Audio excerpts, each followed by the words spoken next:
सबसे ज़्यादा जो भारत देश से गौमांस का निर्यात हो रहा है वो तो उत्तर प्रदेश से हो रहा है। क्या आप कहते हैं कि शास्त्रों में लिखा हुआ है कि जो गौ हत्या कर रहा है उसको गोली मार दो, तो ये वाकई में शास्त्र में लिखा हुआ है? और जितने भी मुसलमान हमारे देश में रह रहे हैं, रोज़ 3 बार 5 बार वो अपना माथा झुकाते हैं, लेकिन भारत की धरती को नहीं झुकाते। लेकिन जब माथा झुकाने का मौका आता है तो सऊदी अरब की धरती को माथा झुकाते हैं। तो एक तरफ हिंदू हिंदू कहना और दूसरी तरफ गौ माता को इतने लंबे समय तक राज में रहने के बाद भी कटने देना, उनको अपमानित होने देना, ये बिल्कुल हिंदू शब्द को लजाने वाली चीज़ है, हिंदू खून को लजाने वाली चीज़ है। महंत आदित्यनाथ से हमारा बड़ा प्रेम है। हाँ, उनसे बहुत आत्मीयता है हमारी। कैसी लेकिन बातचीत है, थोड़ा मुख्यमंत्री बताइए। आदित्यनाथ के साथ तो हमारी अपनी बात है। वक्फ संशोधन जो एक बिल है ये आने जा रहा है, इसको अब जेपीसी में ये है, तो आपकी इसको लेके क्या रहा है? आपको लगता है कि वक्फ पर मतलब एक सरकार का कंट्रोल होना चाहिए या फिर जैसे ये चलता आ रहा है वैसे ही चलता रहे? अभी लोग बेरोजगार घूम रहे हैं, आपने सबको रोजगार ही नहीं दिया है। जो बागेश्वर धाम के बाबा जी हैं, क्या नाम है उनका? बागेश्वर धाम के धीरेन्द्र कृष्ण। उत्तर प्रदेश में अभी भी गौमांस का निर्यात हो रहा है, तो पहले तो इसको योगी जी को गोरक्षपीठ से बैठे हुए हैं। देखिए, गोरक्षपीठ से जो व्यक्ति हो, अगर वो सत्ता में आ जाए तो कम से कम उसको अपने गोरक्षपीठ की तो लाज रखनी चाहिए। नहीं, लेकिन सोशल मीडिया पे इतनी आप देखते हैं, कोई मीम्स बनते हैं सोशल मीडिया, आप देखते हैं, फोन रखते हैं अपने पास आप? हम फोन हमारे लड़के रखते हैं। अच्छा। तो जब हमारी जरूरत की कोई चीज होती तो ला के दिखाते हैं, ये देखिए। इसलिए पाकिस्तान में हिंदू नहीं रहना चाहिए, हिंदुस्तान में मुसलमान नहीं रहना चाहिए, ये हमारा अपना कहना है। नमस्कार, बहुत स्वागत है आपका। मैं हूं आपके साथ सरिता तिवारी और मेरे साथ है मेरी सहयोगी निधि तनेजा।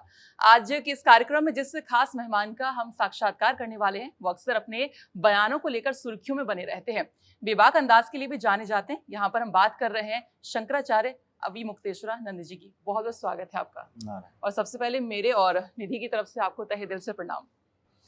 गुरु जी, जैसा मैंने कहा कि अक्सर आप अपने बयानों को लेकर सुर्खियों में रहते हैं और शायद पहली बार नहीं है कि आप कोई बयान देते हैं, मतलब कई बार आप इस तरह के बयान देते रहते हैं कि वो कहीं ना कहीं सुर्खियों में आ जाते हैं। बेबाक अंदाज आपका है और ये हम देखते आ रहे हैं कि आपके छात्र जीवन से काफी आप मुखर रहे हैं। तो आपको लगता है कि जो आपकी वो पुरानी छवि थी वो आज भी आपके सन्यासी जीवन में वो छाया दिखाई देती है? देखिए, हमारा सन्यासी जीवन सन्यासी बनने के बाद से ही नहीं शुरू हुआ है। हमारा सन्यासी जीवन सन्यासी बनने के पहले से ही शुरू था, क्योंकि हम पहले से ही शंकराचार्य जी महाराज की सेवा में आ चुके थे, पढ़ाई के समय से ही। और तब से धर्म के लिए जो संघर्ष है वो हम करते रहे, इसलिए बदलाव की कोई बात नहीं। हमारा जो भी संघर्ष है वो धर्म के लिए रहता है, रहा है। आपको ये भी लगता है, क्योंकि आपने कहा कि जो लोग स्पष्ट बोलते हैं, साफ बोलते हैं या फिर भीड़ से अलग अपनी राय रखते हैं, वो कहीं ना कहीं अंडर अटैक, अंडर रडार आ ही जाते हैं, चाहे वो मीडिया हो, चाहे वो पॉलिटिशियंस हो, वो आपकी राय को पकड़ ही लेते हैं। बिल्कुल ठीक कह रही हैं आप कि जब व्यक्ति अपने बुद्धि से विचार करके उचित अनुचित का विवेक करके बोलता है तो उसकी बात अलग तरह की दिखाई देती है। और हो क्या रहा है कि कुछ लोग विचारों के प्रतिनिधि बन करके और सबको उसी में समाहित करके एक प्रवाह चलाए हुए हैं। तो जब उस प्रवाह के विरुद्ध कोई व्यक्ति तैरता दिखाई देता है तो सबकी नज़र उस पर बरबस चली जाती है। ये भी एक कारण है। ठीक कहा आपने। और गुरुजी, हमारे देश में कहते हैं गाय को गौ माता कहा जाता है, हम उसकी पूजा करते हैं। हमने सुना है कि आप भारत एक यात्रा निकाल रहे हैं, हर राज्य में जाएंगे और एक गौ माता को राष्ट्र माता बनाने के लिए आप बहुत समय से जद्दोजहद कर रहे हैं, बहुत संघर्ष कर रहे हैं।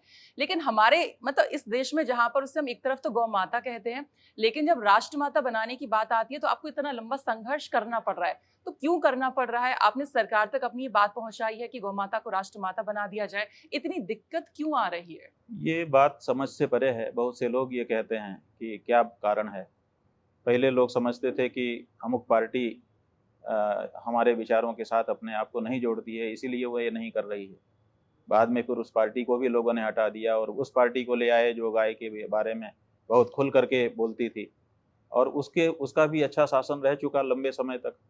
फिर भी गाय के बारे में कुछ नहीं हुआ तो अब लोग कहते हैं पता नहीं क्या बात है। तो ये तो कारण हम नहीं जानते हैं, लेकिन हम ये जरूर जानते हैं कि हमारा धर्मशास्त्र, हमारी परंपराएं, हमारे पूर्वजों की वाणियाँ पुकार पुकार करके ये कह रही हैं कि गाय हमारे लिए बहुत महत्वपूर्ण है और उसका अपमान ये उचित नहीं है। आप अलग अलग राज्यों में जाएंगे इसी अपनी पहल के लिए, तो आपको लगता है कि हर राज्य में मतलब कार्यक्रम आपके बेहतर तरीके से हो पाएंगे? जैसे नागालैंड, असम तरफ हमें लगा सुनने में आ रहा है दिक्कत हो सकती है। नहीं, ऐसा है कि जब हम जाएंगे ही नहीं तो हमारे जो विचार हैं, हमारी जो भावना है, उससे वहाँ के लोग कैसे अवगत होंगे? तो अभी ये हो रहा है कि वहाँ हम जाते ही नहीं हैं, अपनी बात कहते ही नहीं हैं, तो वहाँ पे अलग वातावरण है, बाकी देश के अंदर दूसरा अलग वातावरण है। एक देश में एक विचार के बारे में इतना भिन्नता हो कि एक जगह लोग गाय के बारे में पूज्य भाव रखते हों और एक जगह तो बिल्कुल शत्रु भाव रखते हों कि नहीं, हमको तो काटना ही है, खाना ही है। तो तो ये ऐसी जो जगह जहाँ पे शत्रु भाव रखते हैं, उसको कैसे ठीक हो पाएगा वो? नहीं, वो बातचीत से ठीक होगा। हमारी जो भावना है अगर उनको हम नहीं बताएँगे, वो भी कैसे अवगत होंगे? उनको क्या सपना आया है कि लोग इतनी भावना रखते हैं? जब हम अपनी भावना उनके सामने रखेंगे, संवाद स्थापित करेंगे, तभी तो उनको भी हमारी भावना के बारे में पता चलेगा, नहीं तो हमको भी पता नहीं इस चलेगा। पर एक आपका बयान सुन रही थी कहीं सोशल मीडिया पर कि आप कहते हैं कि शास्त्रों में लिखा हुआ है कि जो गौ हत्या कर रहा है उसको गोली मार दो। तो ये वाकई में शास्त्रों में लिखा हुआ है? जी, बिल्कुल। हमारे वेदों में भी है, उसके बाद वेदानुसारी जितने भी शास्त्र हैं, पुराणों में भी है, स्मृतियों में भी है और समसामयिक उसमें भी है और हमारी परंपरा के बहुत सारे लोगों ने ये किया है। कई बार ऐसी लड़ाइयाँ हुई हैं, गाय के लिए ही तो सारी लड़ाई हुई। भारत में जो आज़ादी का आंदोलन शुरू हुआ 1857 की क्रांति जिसको आप कहते हैं, वो 1857 की क्रांति क्या है? अंग्रेजों के खिलाफ नहीं है, वो अपने धर्म के पक्ष में है। जब मंगल पांडे को पता चला, जब माता दीन भंगी जो कारतूस फैक्ट्री में कर्मचारी बन करके गया और वो बाहर निकला तो मंगल पांडे से उसकी बातचीत हुई। उसने कहा कि अंदर तो तुम लोग कैसे ब्राह्मण हो? मंगल पांडे ने कहा क्यों, तो हमारे ब्राह्मणत्व पे क्यों प्रश्न उठा रहे हो? उसने कहा कि गाय की चर्बी जो है कारतूस में है, उसी कारतूस को तुम लोग सैनिक बन के खोल रहे हो, तुम काहे के ब्राह्मण हो? मंगल पांडे को ये बात चोट लगी। उसने अपने अफसर से जाकर के पूछा कि क्या इसमें गाय की चर्बी का प्रयोग किया गया है? उसके अफसर ने कहा कि गाय की चर्बी का और सुअर की चर्बी का सब प्रयोग है। तब उन्होंने कहा कि नहीं, हम इसको अपने मुंह से नहीं खोलेंगे और फिर तकरार हुई। बाद में फिर उन लोगों को मृत्युदंड मिला। उससे पूरे देश में एक संदेश ये गया कि ये अंग्रेज अगर हमारे देश में रहेंगे तो हमारी गौ माता की हत्या होगी और हमारा धर्म बिगड़ जाएगा, हमको दोषपाप में डाल दिया जाएगा। वहीं से तो अंग्रेजों के खिलाफ भावना भड़की। तो ये तो गाय ही है जिसने आज़ादी दिलाई है आपको। कई लोग हमसे ये पूछ रहे हैं, हमने जब ये वक्तव्य दिया कि हाँ हमारे शास्त्र में लिखा हुआ है कि गोली मार दो, तो कई लोग ये कह रहे हैं कि शंकराचार्य जी ये कैसे कह रहे हैं, गोली का आविष्कार तो अभी हुआ है, तो शास्त्रों के समय में गोली कहाँ थी? लेकिन उन लोगों को पता नहीं है कि गोली सदा से रही है और हमारे वेद में जो मंत्र आया है उस मंत्र में ये लिखा हुआ है, त्वाम तम त्वाम शीशे न विद्यामो, शीशे से हम बींध देंगे। बींध देने का मतलब है कि आर पार कर देंगे। तो वहाँ पर शीशा शब्द है और अभी आधुनिक काल तक शीशा ही भर करके बारूद के साथ मारा जाता था। और हमारे यहाँ आविष्कार पहले हो चुका है। संस्कृत भाषा में भुसुंडी है। आप दुर्गा सप्तशती पढ़ेंगी तो वहाँ पर देवी जी के ध्यान में आया है, खड्गम चक्र गदेशु चाप परिगान शूलम भुसुंडीम सिरह शंखम संददतीम करई स्त्रीण नाम। तो वहाँ भुसुंडी शब्द है, भुसुंडी माने बंदूक होता है। तो हमारे यहाँ ये पहले से रहा है। ऐसा नहीं है कि 2014 के बाद ही जैसे कुछ लोग कहते हैं कि दुनिया बनी है, ऐसे ही कुछ लोगों के कहने से कि 1,500 साल पहले ही सब कुछ खोजा गया है। बहुत पहले से ये सब चीज़ें हमारे यहाँ रही हैं। तो हमारा वेद मंत्र कहता है तम त्वाम शीशे न अभिविद्यामो, माने हम शीशे से तुमको बींध देंगे। और उसका कारण भी बताया है कि अगर हम तुमको नहीं बीनेंगे तो तुम बार बार यही करोगे, तो दूसरी गायें हमारी ना मारी जाएं, उसके लिए ज़रूरी है कि हम तुमको बीन दें, ये कहा गया है। तो यही उसी आधार पर तो हम भारत सरकार से मांग कर रहे हैं। और हमारे पास आधार क्या है? अगर हमारे वेद मंत्र आधार ना हो, हमारे शास्त्र आधार ना हो, तो हम भारत सरकार से कैसे कहेंगे गाय की हत्या को दंडनीय अपराध घोषित करिए? नेपाल की सरकार ने मृत्यु जैसे मनुष्य की हत्या का जो सजा होती है वही सजा गाय की हत्या के लिए किस आधार पर घोषित कर रखा है? इसी शास्त्र के आधार पर तो, कि वो भी हमारी माँ है, इसलिए जैसे हमको मारने का दोष है, अपराध है, वैसा ही अपराध उसका है। इसलिए मृत्युदंड की सजा आज भी नेपाल में होती है। हमारा ही पड़ोसी देश है, कहीं हमसे दूर थोड़े है। और उसके यहाँ जो कानून बना है वो इसी शास्त्र के आधार पर बना है। तो हम हमारे यहाँ क्यों नहीं बनेगा? शास्त्र में गुरुजी गाय को लेके क्या लिखा हुआ है? यही लिखा है कि वो धर्म की माता है, इसलिए धर्म की उस माता। धर्म को हमने अपने जीवन में अपनाया है, इसलिए वो हमारी भी माता है, तो इसलिए उसको माता का दर्जा है। और आप देखिए देश में ऐसे कानून हैं कि अगर कोई अमुक किताब को जला देगा, फाड़ देगा, तो उसको सजा है। वो किताब क्या है, उसमें तो जान भी नहीं है, वो तो कागज है, उसके ऊपर आपने सांचे से कुछ छाप दिया, लेकिन क्योंकि उससे लोगों की भावना जुड़ी हुई है, इसीलिए उसको अगर कोई जलाता है या फाड़ता है या अपमानित करता है, उसको सजा होती है, कड़ी सजा होती है। तो ऐसी परिस्थिति में ये तो हमारी जीती जाती आस्था का केंद्र है, आप इसको मारोगे तो हमको पीड़ा नहीं होगी, तो उसके लिए सजा नहीं होनी चाहिए। मोदी सरकार को 100 दिन भी अब हो गए हैं, जो 3.0 वर्जन जो सरकार का आया, संतुष्ट हैं? क्योंकि आप इस परिप्रेक्ष्य पे भी बात कर रहे थे, और ओवरऑल अगर हम देखिए अभी उनका, हम लोगों का आंदोलन चल ही रहा है, अभी उनका एक चित्र आया है, एक उनके प्रधानमंत्री के भवन में बछिया या बछड़े ने जन्म लिया है, बच्चे ने, नए मेहमान, हाँ नया मेहमान आया है, और उसको बहुत प्यार दुलार करते हुए हमारे प्रधानमंत्री जी दिखाई दे रहे हैं। तो इससे हम लोगों को आशा बन रही है कि हमारा प्रधानमंत्री अगर इतना प्यार करता है गाय के बच्चे से, तो गाय से कितना प्यार करता होगा। निश्चित रूप से ये जो फोटो उन्होंने रिकॉर्डिंग करवा करके प्रसारित करवाए हैं और स्वयं अपने ट्विटर हैंडल पर डाल करके उसको सार्वजनिक किया है, इससे पता चलता है कि वो जल्दी ही गौ माता को राष्ट्रमाता घोषित करते हुए उनके हत्या को अपराध घोषित करने का कानून लेके आने वाले हैं। हमको तो यही अनुमान हो रहा है। आज जब हम यहाँ बातचीत कर रहे हैं तो उनका जन्मदिन भी है, प्रधानमंत्री का जन्मदिन है, तो कोई संदेश उन्हें देना चाहेंगे? बहुत नहीं, हम देखिए अंग्रेजी तारीख से जो भी व्यक्ति जन्मदिन अपना मनाता है, हम उसको हिंदू नहीं मानते। क्यों? क्योंकि हिंदुओं के जो देवता हैं, राम हैं, कृष्ण हैं, वो अभी अंग्रेजी से उनकी जन्मतिथि नहीं मनाई जाती है। हमारे होली, दिवाली त्योहार अंग्रेजी तारीख से नहीं होते हैं, तो अंग्रेजी तारीख से जो अपना जन्मदिन मना रहा है, वो अंग्रेजों की, उनकी या तो माँ अंग्रेज होगी या तो बाप अंग्रेज होगा या तो कोई खानदान में अंग्रेज होगा। हम तो हिंदी तारीख से मनाते हैं। अभी अंग्रेजी तारीख का हमको समझ में नहीं आता है कि अंग्रेजी तारीख से कैसे इनका जन्मदिन हो सकता है। हमारा तो केवल एक ही मुद्दा है कि हिंदू हो तुम और तुम्हारे पास ताकत है, तुम गद्दी पे बैठे हो, क्यों देर लग रही है? एक ही सवाल पूछना है भारत के सभी प्रधानमंत्रियों से और इस समय के वर्तमान प्रधानमंत्री से कि तुम हिंदू हो, तुमने हिंदुओं के वोट लिए हैं, क्या कारण है? तुम गाय के बछड़े को दुलारते दिखाई भी दे रहे हो, बीच बीच में फोटो भी तुम्हारे आते हैं, क्या कारण है कि तुम गौ हत्या को बंद नहीं कर रहे हो? क्या कारण है कि गाय को पशु की श्रेणी में रख करके उसका अपमान करवा रहे हो? कौन सी ऐसी बेड़ी है तुम्हारे हाथ में और पाँव में और तुम्हारी जबान में या तुम्हारे काम में? क्या तुम्हारे ऊपर दबाव है? जनता के सामने सार्वजनिक करो, और नहीं तो फिर ये करके दिखाओ, और या तो फिर ये हिंदू हिंदू वाला नाटक छोड़ो। यही हमारा कहना है उनसे। वो जन्मदिन मनाए, दीर्घजीवी हो, हमें उसमें कोई बाधा नहीं है, लेकिन हिंदू हिंदू बोल रहे हो और गौ माता को कटने दे रहे हो, ये हिंदू खून लजा रहा है, इससे हिंदू शब्द लजा रहा है, इससे बहुत हो चुका। 11 साल हो गए तुमको, 16 साल असल में कहा जाए तो, 5 साल वाजपेयी की, 6 साल अगर जोड़ लें तो 16 साल हो चुके। 17वां साल में इस समय तुम्हारी सरकार है, क्या कारण है? क्यों इसमें विलंब कर रहे हो? हम यही अपने भारत देश के प्रधानमंत्री जी से पूछना चाहते हैं, और इसका जवाब उनको हिंदू जनता के सामने देना चाहिए। और नहीं तो ये हिंदू हिंदू वाली रट खत्म करनी चाहिए कि भाई ठीक है, हम लोग राजनेता हैं, हम सब कुछ करते हैं और अपना राज करते हैं, ऐसा कह करके राज करो। लेकिन एक तरफ हिंदू हिंदू कहना और दूसरी तरफ गौ माता को इतने लंबे समय तक राज में रहने के बाद भी कटने देना, उनको अपमानित होने देना, ये बिल्कुल हिंदू शब्द को लजाने वाली चीज है, हिंदू खून को लजाने वाली चीज है।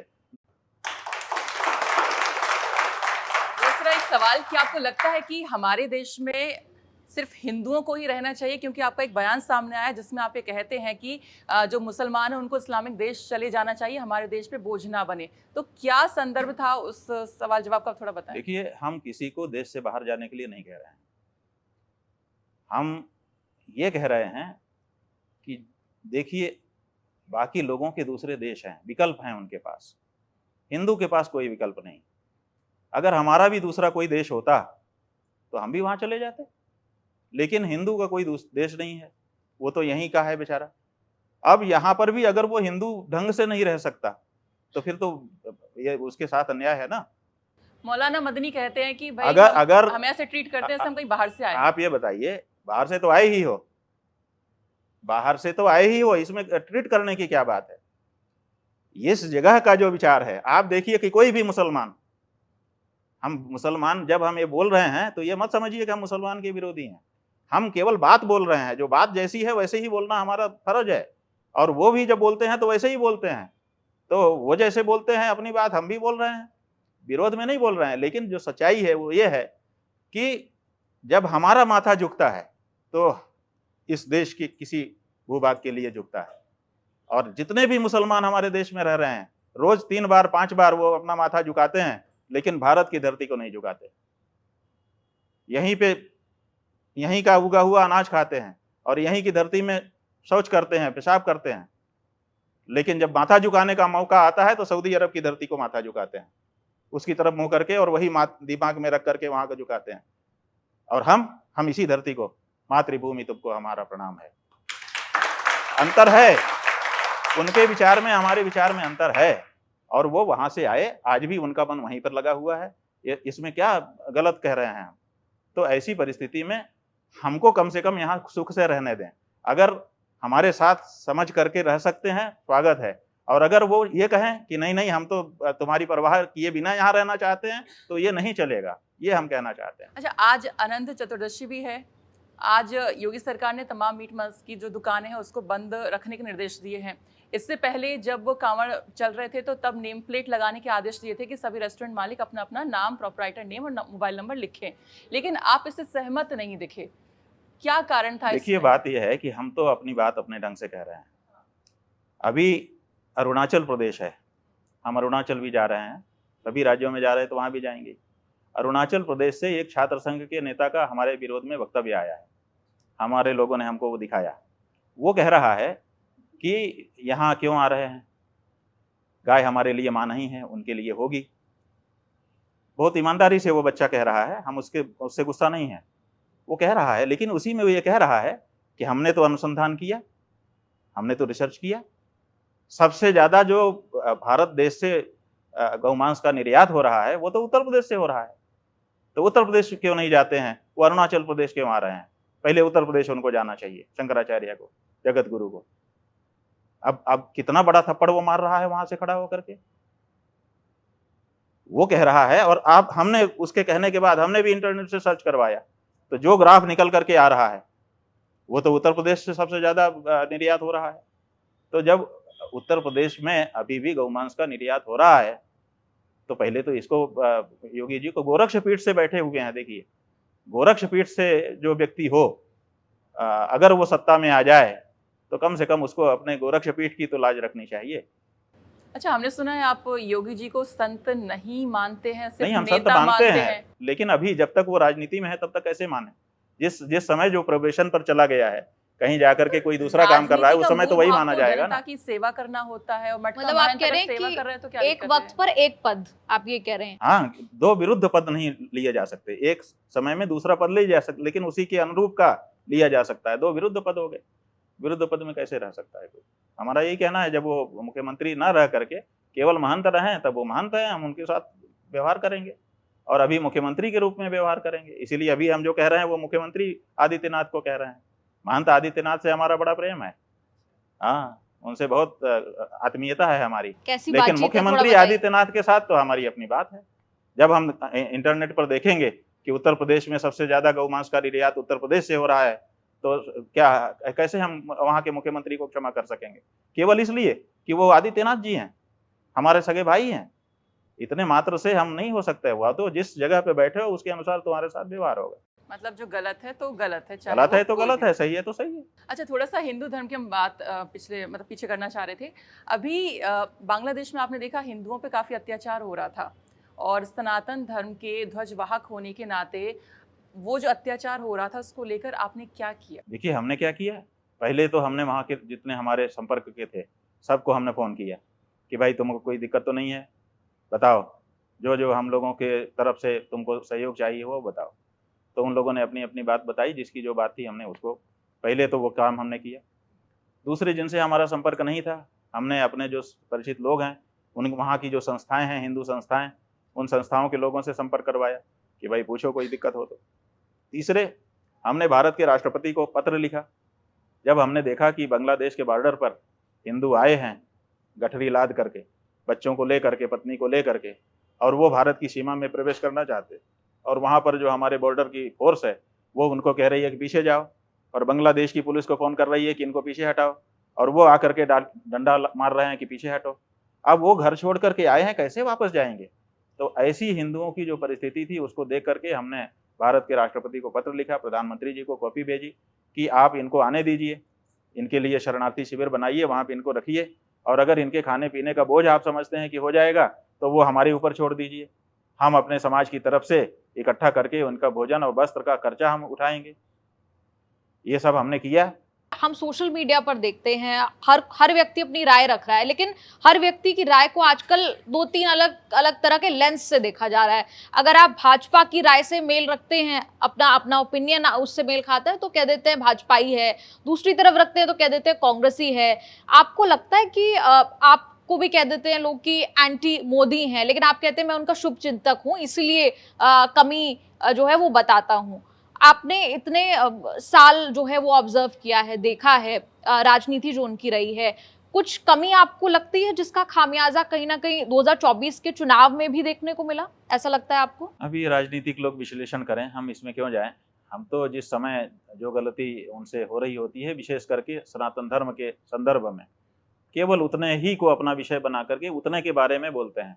उनके हर काम को भी हम नहीं देखते हैं और हर काम के बारे में अपनी राय भी नहीं रखते हैं। प्रयास हमारा यही रहता है कि हमारे धर्म के क्षेत्र में जहाँ कहीं उनके द्वारा कुछ गलत हो रहा हो उसके बारे में हम उनको संसूचित करें, और चूंकि सीधी बातचीत कुछ है नहीं तो उन्होंने कोई ऐसी व्यवस्था बनाई नहीं है, तो हम जनता के माध्यम से आप लोगों का सहारा लेकर के बोलते रहते हैं। तो जो भी जैसे गलत बाकी होता है क्या ना, किसको लाभ हुआ, क्या किसको हानि हुई, ये तो सबके सामने स्पष्ट ही। अच्छा, राम मंदिर जब बन रहा था तो आपको जो लगा कि धर्मशास्त्र के अनुसार जो सही नहीं है, तब आपने वो बात रखी थी कि प्राण प्रतिष्ठा अभी नहीं होनी चाहिए क्योंकि वो पूरा निर्माण नहीं हुआ है, और तब आपने ये भी कहा था कि ऐसा करेंगे तो पाप लगेगा।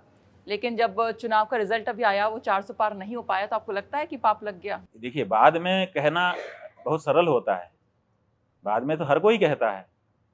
जो पहले कह दे उसको उसकी बात को सोचना चाहिए कि इसने पहले ही कहा था।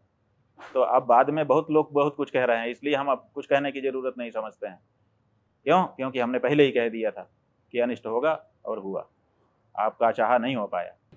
आप महाराष्ट्र में एक शादी समारोह में जाते हैं अंबानी जी के यहाँ, और जब वो प्रधानमंत्री जी आपके पैर छूते हैं तो आप कहते हैं कि आपने शिष्टाचार निभाया, लेकिन जब उद्धव ठाकरे आपके पैर छूते हैं तो आप कहते हैं कि आशीर्वाद दे रहे हैं। तो इतना ये मतलब अंतर क्यों है? नहीं, अंतर कुछ आशीर्वाद नहीं कब है। मिलेगा उनको, मोदी जी को? अंतर इसलिए नहीं है कि उद्धव ठाकरे ने परंपरा का निर्वाह किया। पहले तो उन्होंने प्रार्थना भेजी कि हम चाहते हैं कि हम आपके चरण हमारे घर में पढ़ें, जैसा कि परंपरा है। फिर हम लोगों ने कहा अभी समय नहीं हो पाएगा। पहले ऐसे कहा ही जाता है, नियम होता है कि जिससे कहने वाले की गहराई का पता चले कि कितने गहरे कह रहा है, तो मना कर दिया गया। फिर उन्होंने कहा, फिर इनके माध्यम से कहलवाया, तो लगा कि भाई ये बहुत चाहते हैं। तब जब हम लोगों को लग गया कि नहीं, दिल से पुकार रहा है, तो फिर चलो, तो हम लोग गए। फिर उन्होंने पूजा पाठ किया, तो उनको आशीर्वाद किया, और उन्होंने कोई राजनीतिक बात नहीं करी। उन्होंने जो हमारे कोई भी हिंदू जैसे आचार्य के आने पर परंपरा निर्वाह करता है वैसा किया, तो आशीर्वाद दिया। जहाँ तक मोदी जी की बात है, उन्होंने भी शिष्टाचार का निर्वाह किया, तो हमने उसको भी कहा कि उन्होंने भी शिष्टाचार निभाया, इसीलिए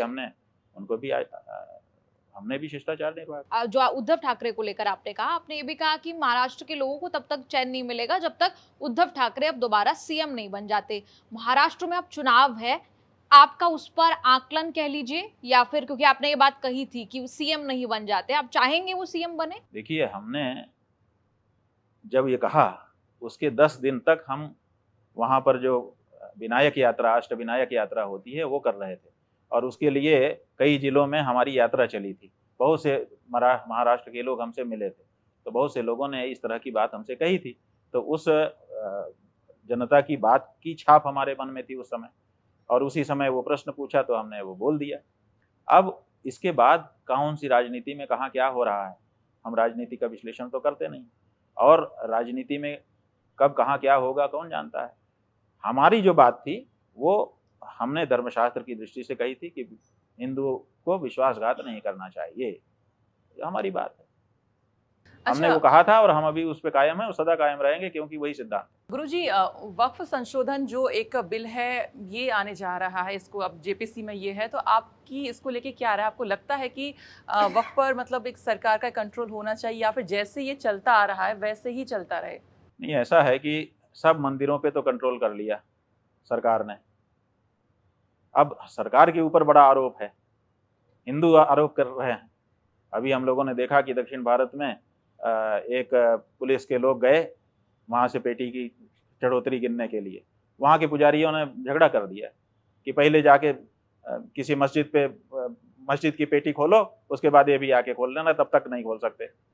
इसका मतलब अब दबाव बढ़ रहा है। तो आपको केवल हिंदू ही मिले हैं, आप धर्मनिरपेक्ष, सुप्रीम कोर्ट के जज ने कमेंट कर दिया कि धर्मनिरपेक्ष सरकारों को धार्मिक परिसर में नहीं जाना चाहिए। तो जब हमारे परिसर धार्मिक हैं तो धार्मिक परिसरों में धर्मनिरपेक्ष सरकार किस अधिकार से जा रही है? एक बात। दूसरे, धर्मनिरपेक्षता की शपथ लिए हुए जो अधिकारी हैं, जो नेता हैं, वो वहाँ पर क्या कर रहे हैं? उनको बिल्कुल नहीं, वंचित किया जाना चाहिए।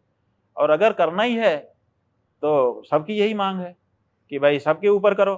तो अब जो मस्जिद हैं उनमें भी रिसीवर बैठे हैं, वहाँ पर भी कमेटियाँ बनाई जाएँ सरकार की, क्योंकि वहाँ पर भी आवक जावक होती है, वहाँ पर भी गड़बड़ियाँ हो सकती हैं। और विशेष करके ये वक्फ बोर्ड के नाम पर बहुत सारी ज़मीनों पर, कहते हैं रेलवे के पास उतनी ज़मीन नहीं है जितनी वक्फ बोर्ड के पास है।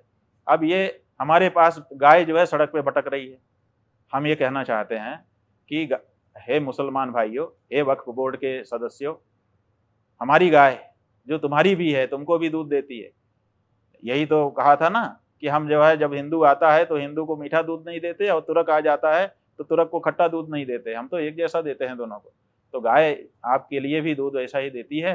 तो आप ये वक्फ बोर्ड की जो ज़मीन है वो हमारी सड़क पे खड़ी गाय को जरा चरने के लिए दे दीजिए, तो आपके ऊपर फिर सरकार शायद एक शिकंजा ना कसे। क्यों? क्योंकि सरकार के ऊपर ये दबाव है कि केवल हिंदुओं के ऊपर दबाव डाल रही है, मुसलमानों को उन्होंने छोड़ रखा है। तो उसको अपना दबाव दूर करने के लिए कुछ तो कार्रवाई करनी ही पड़ेगी। अच्छा हो कि आप ही पहल कर दो कि हम गौशालाओं का दरवाजा, गौशालाओं के लिए, गऊओं के लिए दरवाजा खोलते हैं वक्फ बोर्ड की ज़मीन का, तो कितना अच्छा हो जाएगा, आपकी वाहवाही भी हो जाएगी और सरकार भी कुछ नहीं कर पाएगी।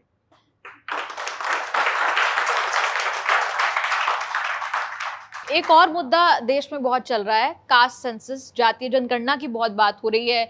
राहुल गांधी की बात आप सुन लीजिए, हर जगह जा जाकर उन्होंने कहा कि जातीय जनगणना होकर रहेगी, गिनती होकर रहेगी।